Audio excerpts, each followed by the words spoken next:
What's up, guys? Tierra Lathan here, Consult Lemonade. We're excited.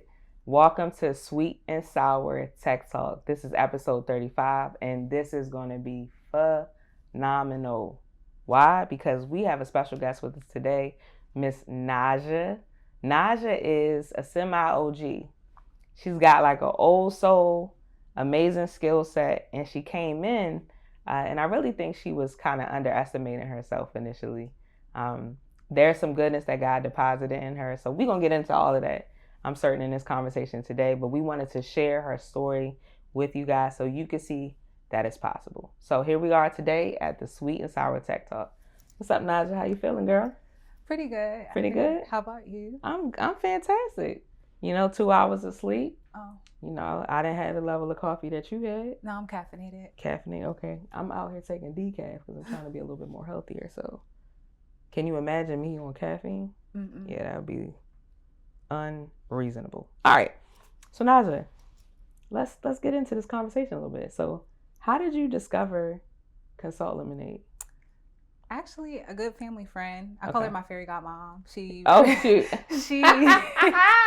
She introduced me to Consult Lemonade. And she had wings? Yes. Okay. She was like helping me look for jobs because I was relocating to the area. Okay. And she was like, actually, let me direct you to somebody who knows what they're talking about. Okay. And then she sent me the website. Awesome. So through there, I signed up and got connected with the team. Excellent. And I guess the rest is what we'll talk about now. Hey, you're right about it. So let's rewind this a little bit. Mm-hmm. So I know how amazing you are, but do you mind sharing your name, where you're from? Yeah. Let's actually talk a little bit about how you made your way to Maryland, because we're filming this live in Maryland right now, but initially you weren't, like, your mail wasn't coming to Maryland. No. Okay, so I'm from Syracuse, New York. Ooh, burr. So I finished and got my bachelor's degree in biology from Okay. Syracuse University. Okay. And then my fiance finished up in Florida, and he went for his master's in Tampa. So I left Syracuse and we went to Tampa. Okay. From Tampa, we were looking for more opportunities. Okay. We came a little bit up north and ended up in Georgia. Okay. And then 2020 hit, and we kind of got stuck there because we bought a house. Okay. Okay. So while we were there, I started and finished my master's in business analytics. Excellent. And then after finishing my master's, it was time for me to figure out life because that program beat me down. Okay. So that's when we had to kind of recalibrate, and we were like, should we go back to Florida? And nothing, like, every weapon formed against us going back to Florida. Every weapon against us prospered. It was like, nah, that's not for y'all. Like, I was interviewing with I'm not even gonna say, but like pretty good companies, and then it would just like go through all the interviews, and it's like, okay, nothing, and you don't even hear back, you just get ghosted. And I'm like, I don't know what's going on, but I've never had this experience before. I don't think Which we're is supposed crazy to. during COVID, because COVID they were like surge hiring. No, it was crazy. It was horrible, and I ended up reaching back out to my university. And that's actually the first time I actually even thought about moving back to the DMV. Wow. One of the career coaches at my university was like, why are you trying to go back to Tampa?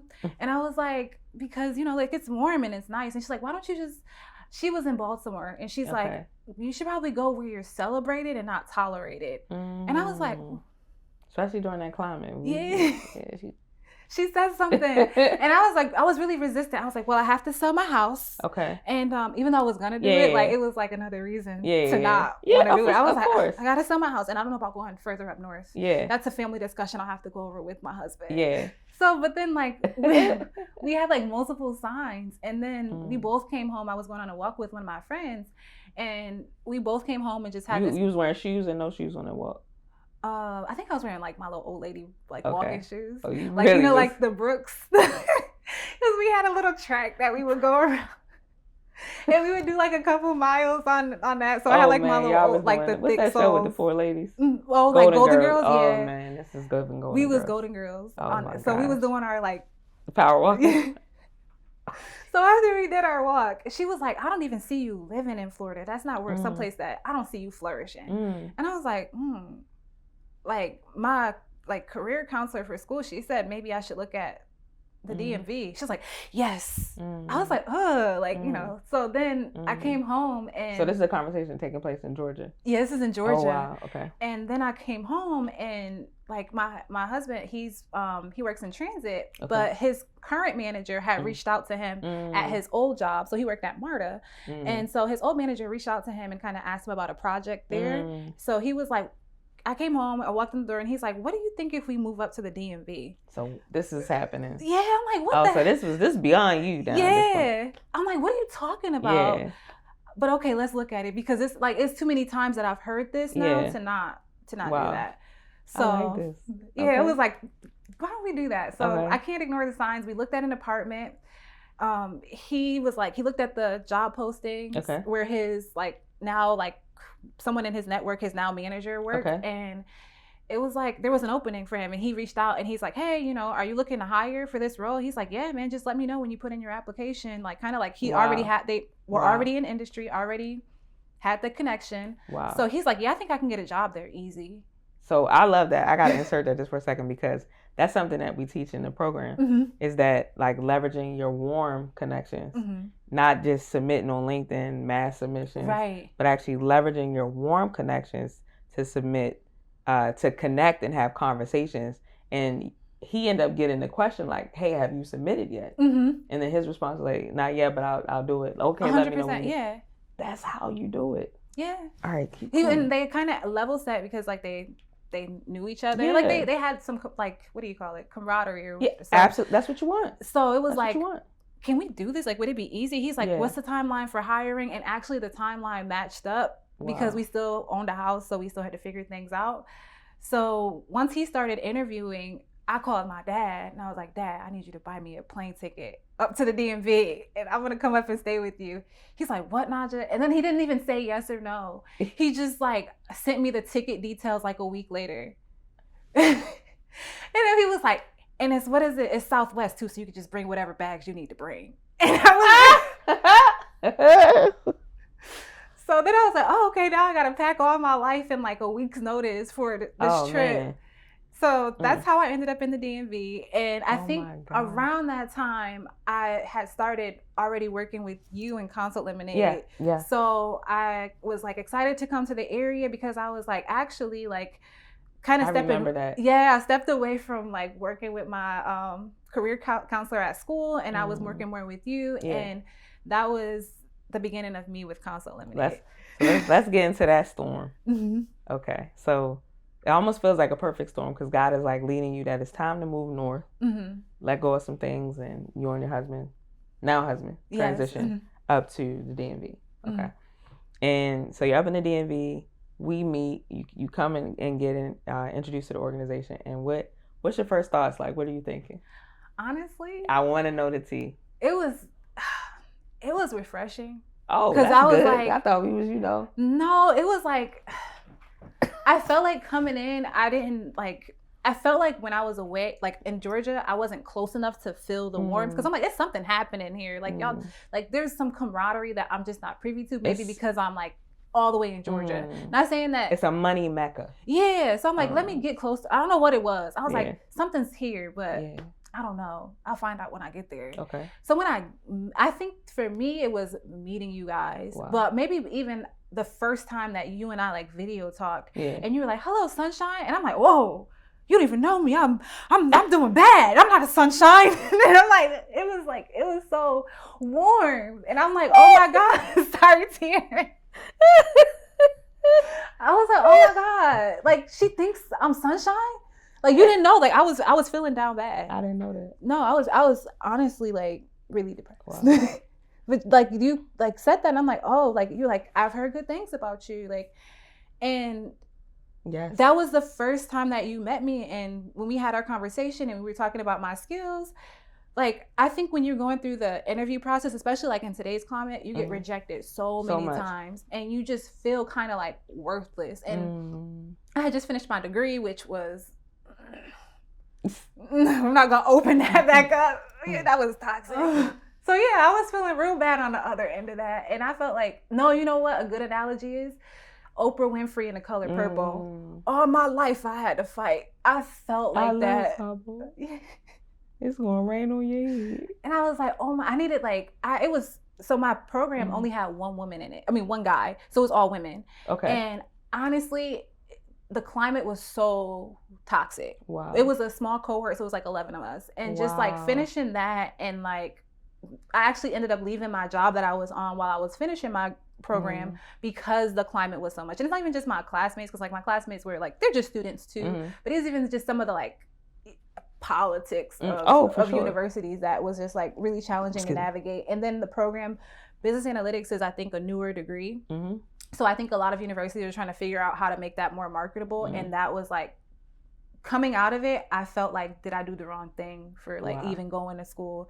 Like it felt like the amount of rejections I got were just unreal. It didn't what you invested didn't amount to. It didn't feel like I it. got you. And then like one of my professors, my financial analytics professor, actually gave us like this research paper that he did, where it's like you have this amount of time on your degree before it becomes like not worthless but kind of negligible, and you need to like upskill. So like in the back of my mind, I'm like, AI just came out, I just got a degree. Wow. Which is a lot of people feeling like that. Yeah, and that's a real thing. That's a real thing. Yeah, you don't know how to navigate. That's 100%. You're like, did I just do something like, stupid, waste my time and my money? 100%. So that was me coming out of grad school. And when I met you, and you just like, I don't know. This is just like bigger than words. Because it was like, you were so positive. I'm like, do you not know it's raining out here? And you're like, sunshine. I'm like, oh my goodness. Like, and it was such a, like, it was like a shock to my system, because I was so, and it's like something to my mindset too. Like I was so committed to whatever this woe is me rhetoric was as a recent grad. I'm like, I just had, everything that you could think, if I could think it negatively, then I could validate it. I was like, well, you know what? Have you found a job? No. Wow. Like, so, and it's like, when you said that, it's like you snapped me out of just that, like that pattern of repeating these negative things to myself. So it was like, you made me check myself. I'm like, oh no, like Tiara thinks I'm sunshine. So if Tiara thinks I'm sunshine, like there might be some truth to that. She's pretty solid. That's just how I looked at it. So. I believed it. And so what Najah is not telling you is that our people that come into an environment and are looking to deposit as well as be deposited into are people that you pay attention to.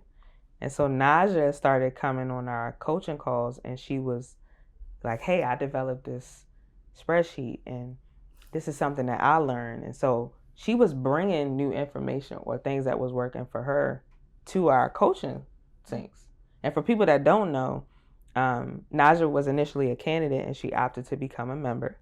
And in becoming a member, she was then assigned a coach. I so happened to be one of the coaches that was assigned to her, because you get a primary coach and then you have access to all the coaches. And so we would meet on essentially a weekly basis. And Najah was coming to the calls, and she was like, I got this, and this is what I learned. And she came with an agenda. She would send me and look, I was impressed. I'm like, dang, this is a bad chick. I don't think I've ever gotten an agenda. I haven't. She was like, I know we only got 15, 20 minutes, so here is the outline for our call. And I was like, and Najah, this is the beauty of it. That is, as a member, you get to tell us how you want the call to go. We're fully at your will for you to say, this is what I would desire. What I also love about our conversations in our sessions was that God had his way. So sometimes you would have an agenda and we may follow it. Sometimes it get wrecked. One thing gets said. Sometimes I'm looking on the other side. I'm just like, wow, sunshine. Like, but I want you to know that equally as much as you may feel like you were a benefactor from Consult Lemonade in our relationship, I want you to know it's mutual. I'm telling you, it's refreshing when somebody comes in and they're looking to give to the room. Even Najah, I was like, what you want to eat? I ain't eat nothing. I'm coming up in here and I'm just gonna give. And I'm like feeling weird, because I'm like, you should eat. I mean, I felt that way till I got here, and I was hungry. It's cold outside. I didn't think good. I should have bought some chili, but then Wally would have been mad if I had Yeah, that's home chili. Yeah. Pizza's fine. All right. Yeah. We had some chili with the jalapenos. But anyway. It was good. That was a mistake. Really? But that was a good mistake. It was a good one. Yeah. Because I feel like it got like, without pepperoni, I feel like people eat pepperoni, they eat it for the seasoning. Yeah. But for me, the peppers were like the replacement. Yeah, it was perfect. Yeah, I ain't never had that before. Yeah. So that's actually a good segue. Mistakes that have turned out good. So are there any things, at least in the last, since we've engaged or just in your career that you've like, I thought I made a mistake. For instance, you said the business analytics degree. And you thought you made a mistake, but come to find out that it turned out to be. Can you speak to that just a little bit? So I do feel like I made a, well, I don't still feel like that. I did feel like I made a mistake, but I think the more like sometimes with buzzwords, and a business analytics degree is a buzzword degree, not trying to like minimize it. Like it's still hard work. Yeah. But you have to explain to people what your degree is so that they know how to plug you in. It's not like a business degree. It's not like an art degree. People have to like learn 100%. Where they can plug you 100%. In. So for me, that was the learning curve because also with this degree, like it's very broad. So pretty much, I mean, if you got data, like what are we trying to figure out? That's how I look at my degree. Okay. Like how can we use data to figure out any problem? Like, yeah, there's some computer science components to it, but like, what do you need? Like, what do you need me to do? This degree is literally the intersection between business and technology. So we're supposed to be able to talk to like your IT people, somebody, your systems engineers, whoever. We're supposed to be able to talk to those people and implement whatever the business needs and translate that into like technology requirements. Excellent. So I think that's what I learned from this. And then even still, like I had marketing in my background. I've had all these different things in my background, just learning like people don't know what your degree means. So explain that to them when you explaining 100%. Your experience, because 100%. Like, it's not to say like, oh, you know, like you're just, they don't know, but people don't know what they don't know. And sometimes you can't assume that they do. Even the people that's interviewing. 100%. And it's like, this is what my degree means. These are the classes that I taught. This is how my degree can help you. And it's like, that was something that I learned in Consult Lemonade. And even just explaining to people that you are a benefit. I remember like for one of my interviews, you were like, you got to let people know that what you bring to the table, not just your paper, you have to speak up beyond your paper. And I'm like, so what are they? Here goes fellow executive. I'm like, so what do I need the paper for? Like, and that's what I know, like I've had jobs before, but I'm like, the way that I'm getting rejected, if they don't even want to speak to me. So what do I got to say? Like, it seems like they put so much priority on a piece of paper that when you get to the room, they don't even look at the piece of paper. So it's like, it was almost just your ticket into the door. And it's like somebody looked at it, and then like another tool we use is like learning how to use AI to screen your resume. And you like look at it and you're like, oh my God, this is why my resume is not getting screened, because it doesn't have these stupid buzzwords on it. You hit the nail on the head. Stupid buzzwords. So then you start like looking into like different softwares that like, okay, what's my resume score over here? And it makes you do more work not more work, but it's like you just have to learn how to play the game. 100%. So like back to your question, a mistake that I thought I made was when I took my job, that I'm not going to mention the company right now, but I did feel like I made a mistake. I was like, oh my God. It was the first job offer I got. And I remember we were excited. Then like a week later, I remember talking to you. I was like, this is going to be crazy. I just need to go and quit. Oh yeah, I remember that. And that's when I like, so that's when I was like, okay, this can't be it. And that's actually, I feel like when all the positivity that you poured in, that made me have to like come back to the drawing board, because I was like, okay, you cannot freak Tiara out about this job. You cannot, because that was me. I was like, you gotta reel it back in, because she sat with you all the times when you said, I just wish I had a job. I just wish I had a what do you call it? An offer. Yeah. We went through so many of those exercises. I was like, you can't come back to her now and complain about the first job you got. No, we're not gonna do this. Reel it in. Evaluate Tiara. So this is how my mind works. Okay. So I was like, okay, she's always happy. I think this is what I told you when we talked. I was like, she's always happy, but I'm not even her only person that she works with. Okay. She's tapped in. She's tapped into her source. And that's where I feel like I had to go in too. Like I had to go in because like we were talking earlier about the church music. Yeah. And there's this song that I kept resonating with me. Like this joy that I have, the world didn't give it to me, so the world can't take it away. That's where I had to get to because I had put so much emphasis outside, like on a job, on my title. And I was like, you know what? Like, that's so good. God has been so good to me too. Like my dad lives down the street now. My husband has been able to take care of us for the most part. I was like, I need to go in, find my source. And because whatever it is, it's because I had to like do a faith assessment. You don't have enough faith. Wow. That's why you're so reactive because you think something is going to end you. Everything is not going to end you.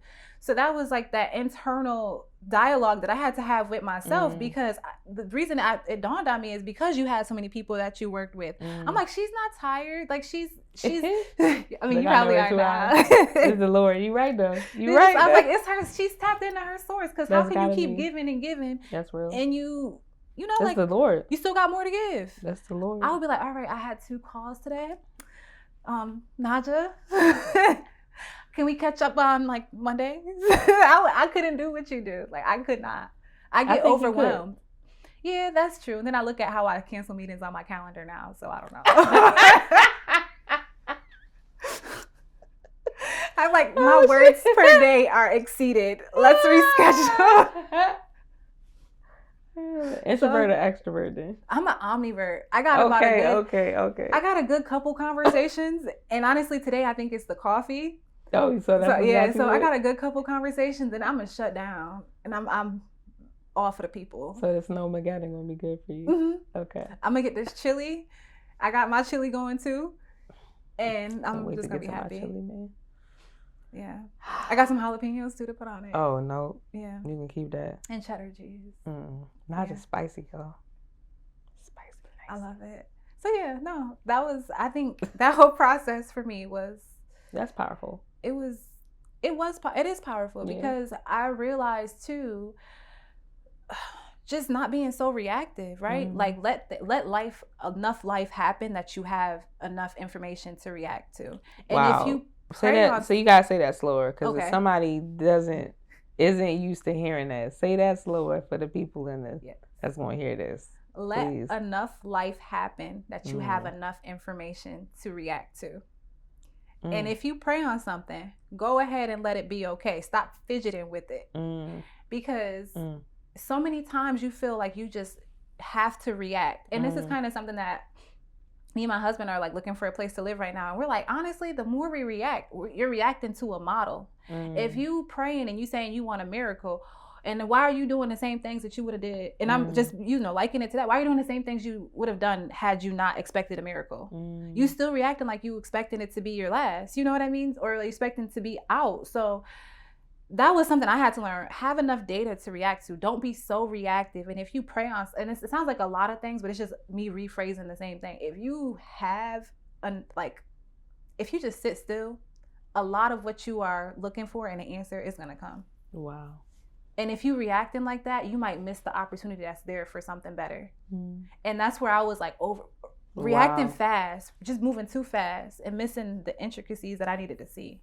It's powerful you say that because that helps me a lot in the industry we're in, where you can't let your response to the problem become the problem, because a lot of times, a situation is going to arise, a problem in a project, somebody's pissed you off, or something's happened that could absolutely it should rub you the wrong way. It should disturb you, and it could go 2 ways. Either you can maintain your peace, God can fight your battles. You can ask God, okay, is there something you're trying to develop in me? What way should I respond to this? Or your response to the problem could become the problem. 100%. And that's oftentimes what happens. Like scripture, it tells us, be quick to hear, slow to speak, slow to anger. So we got, double the amount of ears we do a mouth. And it's hard not to just, especially if this is the way that we release how we feel. Yesterday I had a therapy appointment.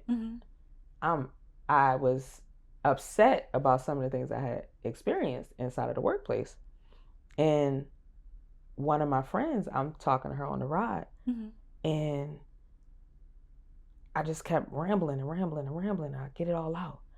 And by the time I get to the therapy session, I'm like, man, I feel better. And I realized I just dumped all on her. I said, I apologize for just dumping on you. She said, no, like, I'm glad I could make space for you to release that. And I had an amazing therapy session, but what helped me was the fact that I could get it out. Right. Because our mouth is a release mechanism.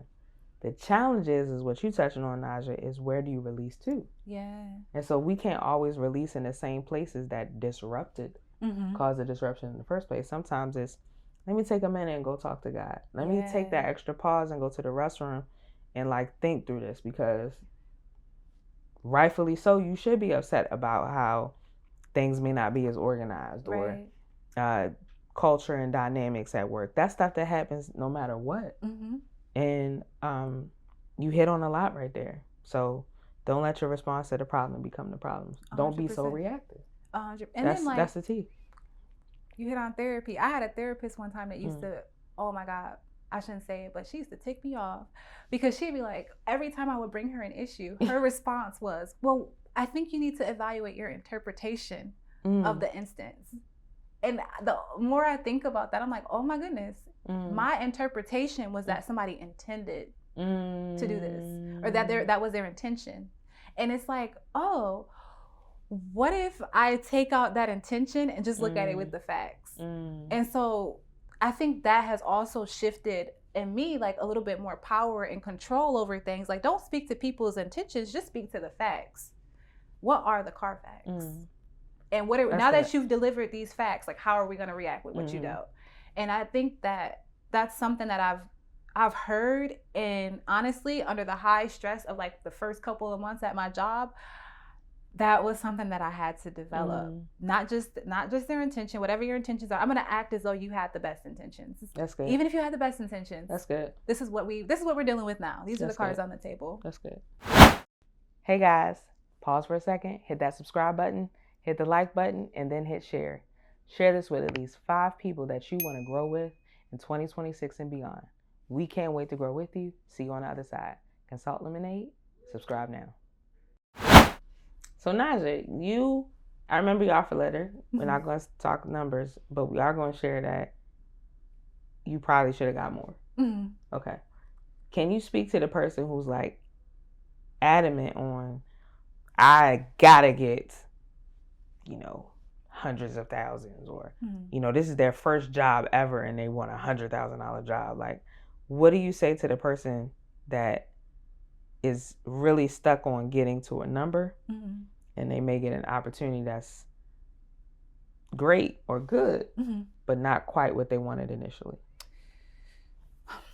Okay, so that's 2 things. Okay. First, I feel like out of college,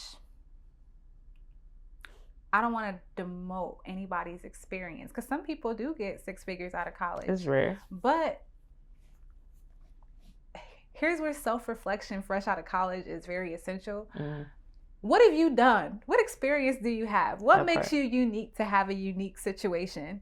Because yes, 6 figures are nice, and some people do segue into them, but like, what are your qualifiers to be able to advocate for yourself other than that would be nice? Because it would be lovely. It'd be lovely if everybody made 6 figures straight out of college. We wouldn't be complaining about student loans. So then there's a second group where you're looking for a job and you want a number. And I think you have to look more at the role, right? Because you can get that number and then you only make that number for a month, because either the company's going to go out of business, or you can't stand it and it's super bad for your health, and you like, oh my goodness, like I had a breakdown, I had to pull over on the side of the road. So if you're just looking at the number, a lot goes into that number. And I actually like joke about it, which is not funny, but I'm like, if I would have known that I would have need this much therapy for this job, I would have said I would have wanted a bigger salary. And so then you worried about the dynamics eating up your salary. So you preaching those. You preaching to these people. So you got to balance it. Like, when you interview, did you feel like that was something that you wanted to do? Because and then even if for me, I didn't even go for a role that I would have like, within the things that we were going through and the roles that, you know, you were bringing to me, this isn't even a role that was like something that was on the radar. Yeah, it wasn't on my radar. So I did take less than what I would have wanted, but it gave me a foot in the door to a bigger company where more opportunities were afoot. So where you expect the promotion within a year.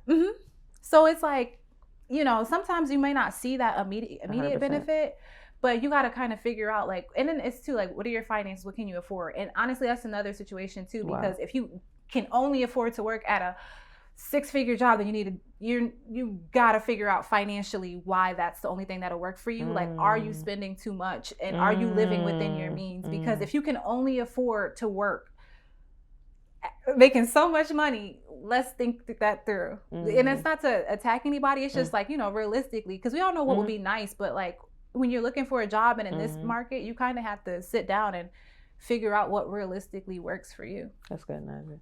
And so when people go to the website and they fill out an application, you know, one of the things that we ask is, you know, what are your goals? What is that you want to accomplish? Because we need to kind of know, what is the address? Like, where are we going with this? What's the big vision? What are the things that, you know, you and your husband and your family want, short-term, long-term? Because we want those roles to feed into that vision. Do you remember some of these conversations? And can you kind of share how that played a part in your decision about accepting that role?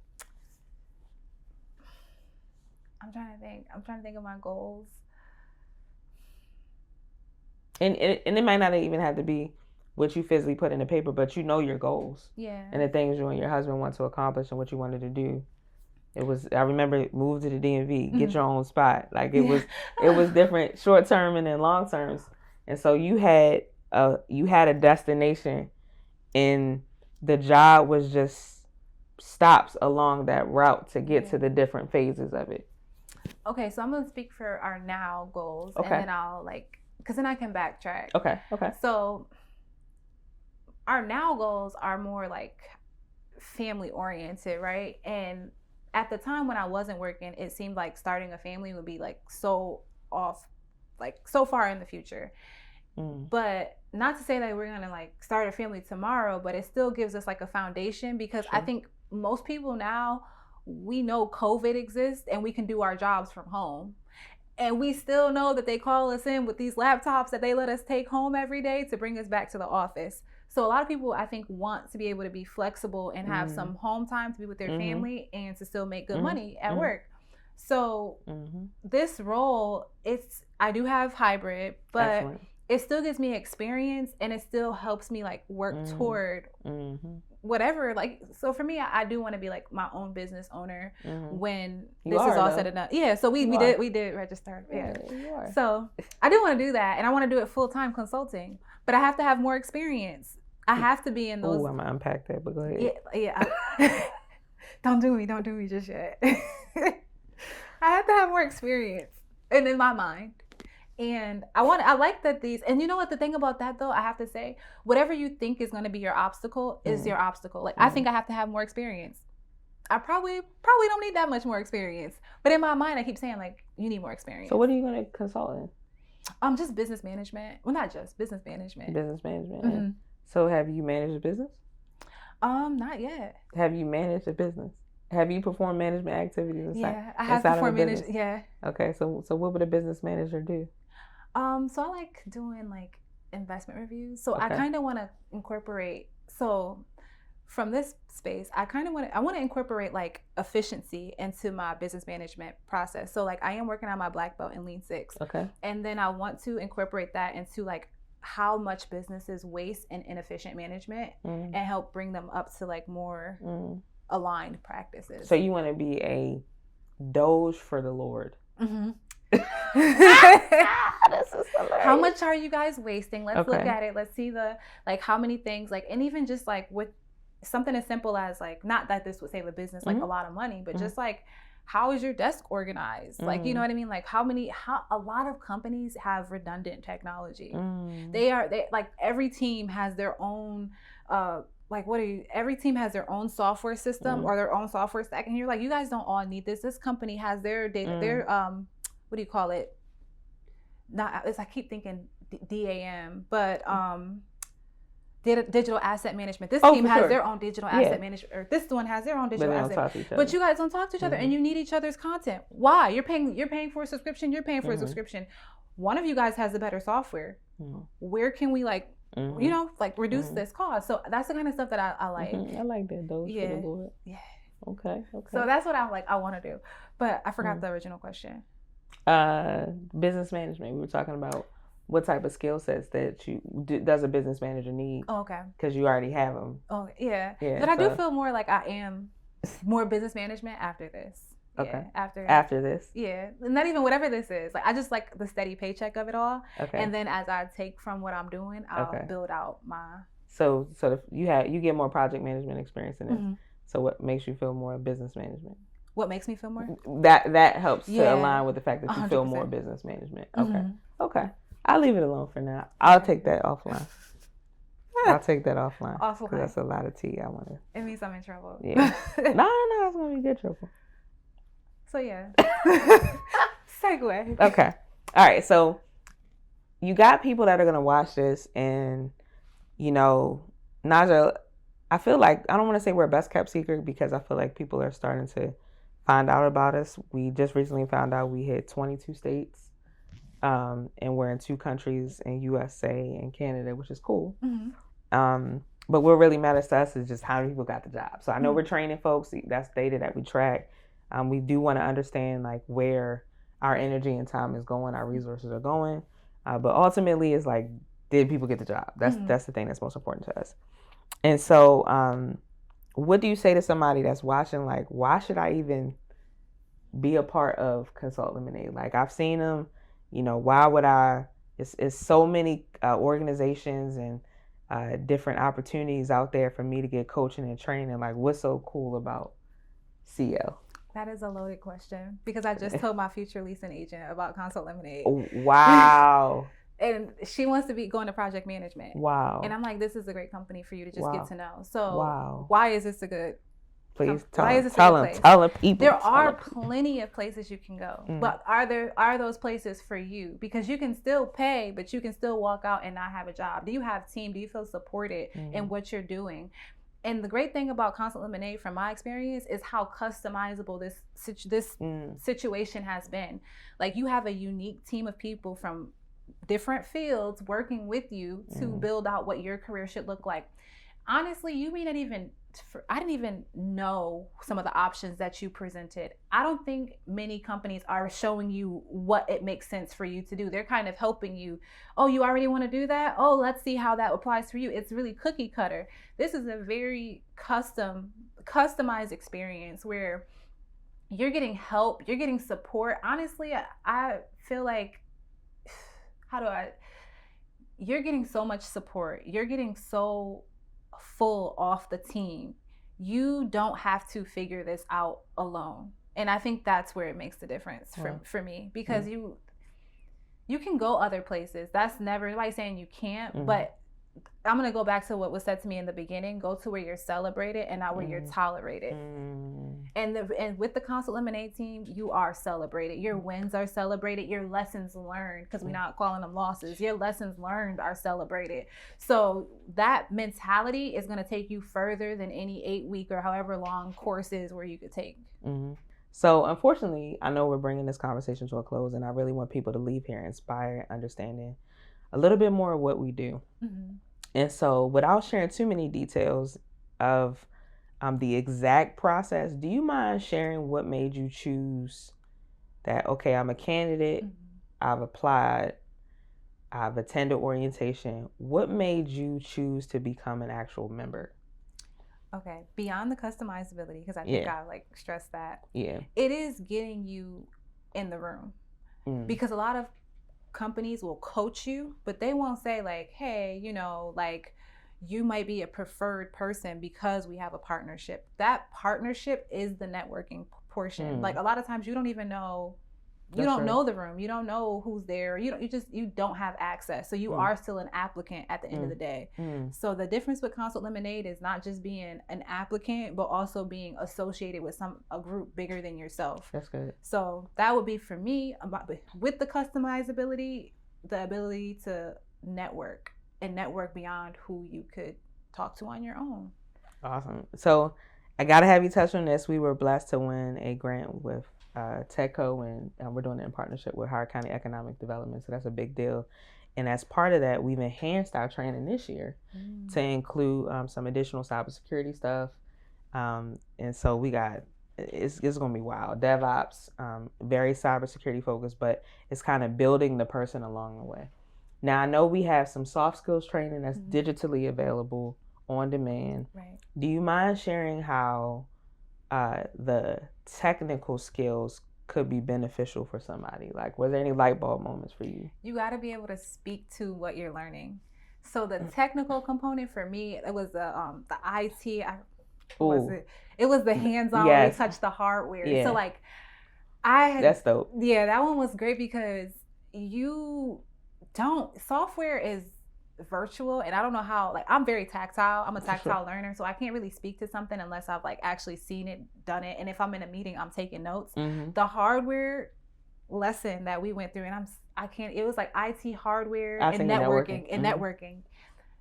That if you are trying to get into any type of, like, to me, I feel like even it helped with AWS training because you need to be able to speak to it. Yes. You can't even, like, everything is so abstract. To be able to touch the equipment, to understand that everything started as hardware and now it's software. That does not make sense to most people. It is abstract until you've touched it. And once you've touched it, you can speak to it in an authoritative tone.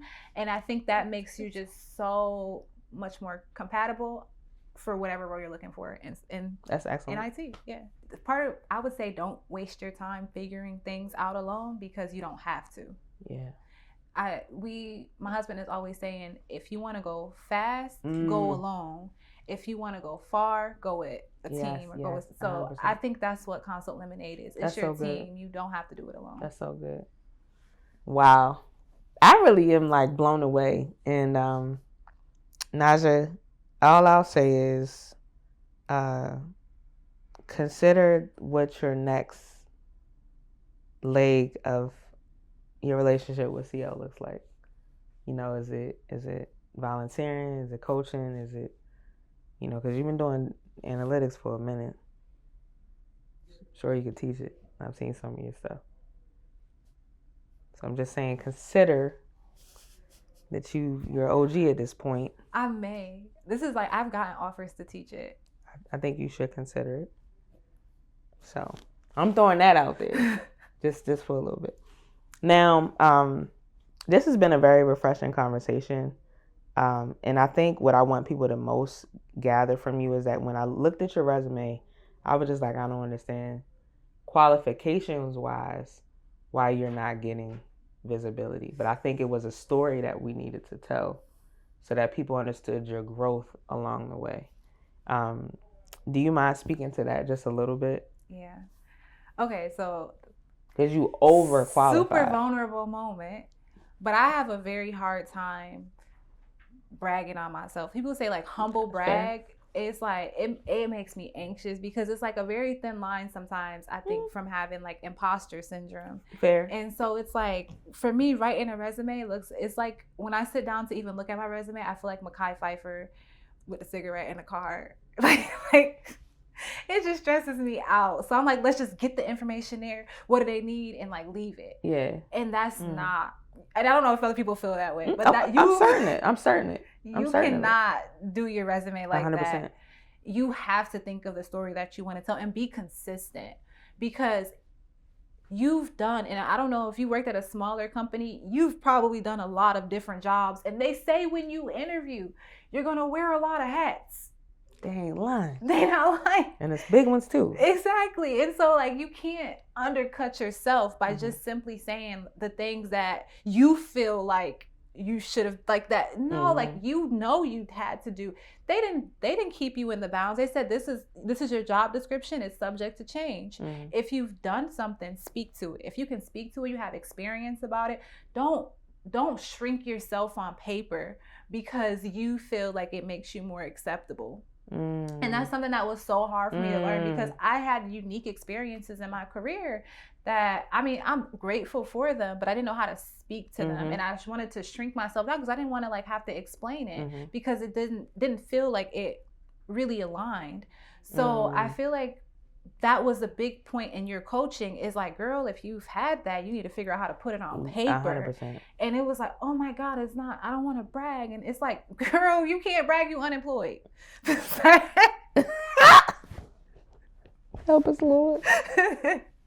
So help us, Lord. That was really like, you know, that wake up moment, like, oh, like that's so good. I've done this.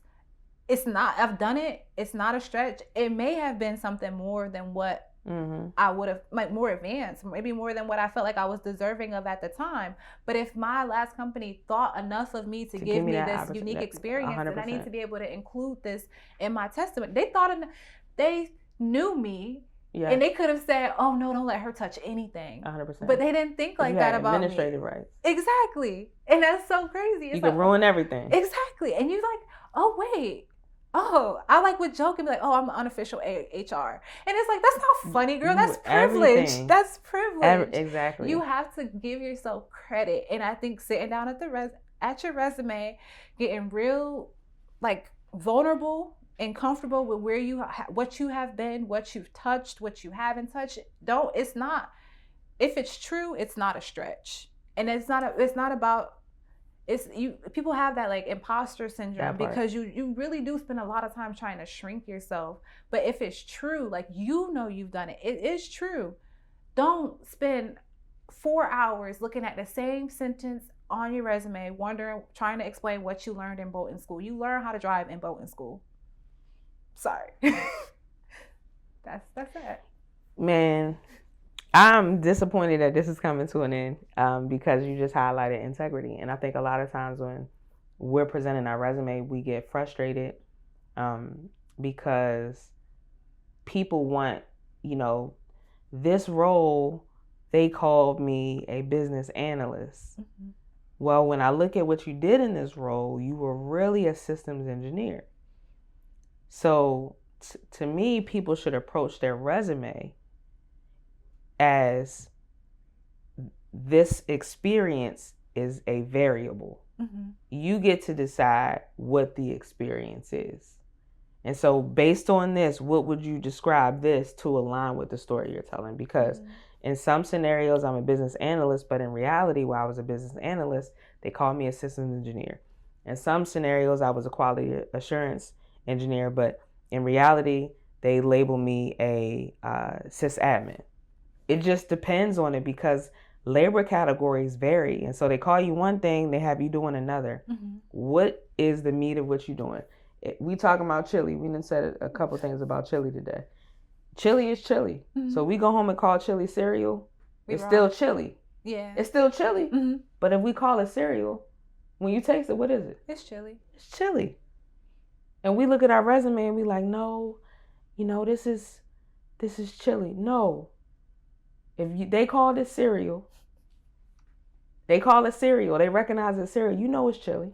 Okay, I have to bring that up again because sorry, I know we like cutting it short, but business analyst is such an ambiguous job title. 100%. A lot of companies don't know how to define that role, and it varies so much. I heard someone say, basically, and my jaw dropped because I had just finished my degree. She's like, I'm pretty much like an admin and a project manager, but I'm a business analyst. And I was like, I know I didn't go to school to be keeping records and notes. I was so mad, but no shade. It's like there's no standardization. 100%. And it was like with a lot of the roles, you're right, 100%. Especially that role. It's crazy. So that is it's a default to the system. Yeah. But it's like it's hard because it's like, you know, it's a default of the system, and you kind of have to learn within your walk of integrity how you can work and not discount yourself from the system. Because you'd be so stuck on making yourself chili, but they called it cereal.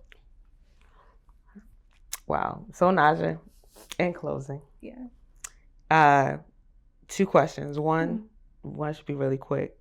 What would you say the percentage jump was from your level of income when you met us until You got your job. 100%. 100%.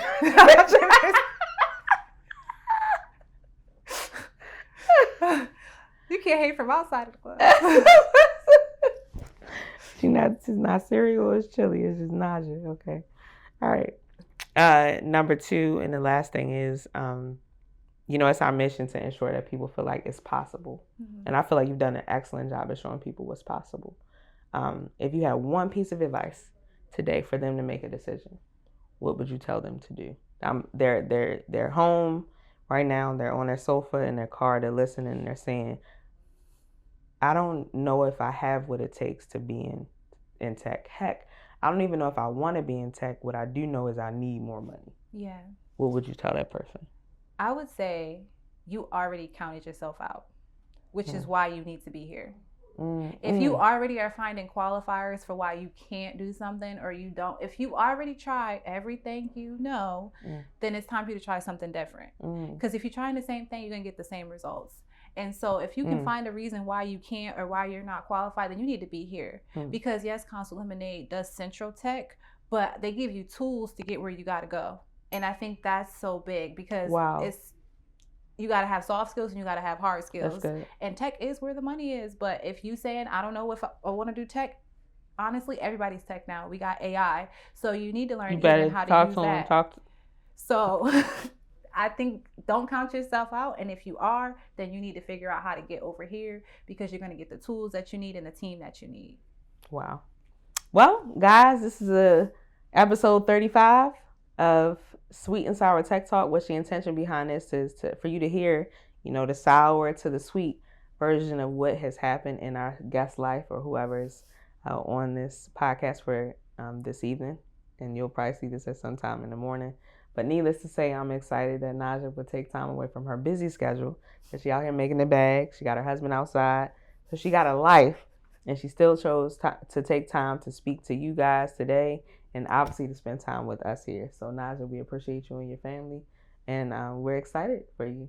Likewise. You've been penned, right? No. Oh, we giving her a pen today. Boom. Let me get this pen. So we're penning Najah. And you can't get this unless you have gotten hired as a lemonator. So this is a big deal. If you see somebody on the streets with this, it's real. And Najah, go ahead and get this. Oh, thank you. Yes. Boom. Hey.